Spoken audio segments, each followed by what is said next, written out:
Good day, ma'am and sir. My name is Mika Espra. I'm 28 years old. I am single. I was born on October 15, 1997.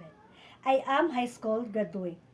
I have work experience in Hong Kong for 11 months. I serve three members of the family. One couple, 3 years old baby and 7 years old. My main duties and responsibilities: take care the baby, cleaning, doing laundry, ironing, cooking, and marketing. I did not finish my contract because my employer terminated my contract. To my future employer, please choose me as your helper because I am hardworking, honest, and obedient.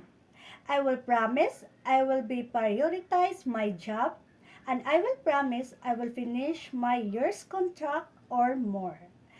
Thank you, ma'am and sir. I am looking forward to work with you as soon as possible. God bless.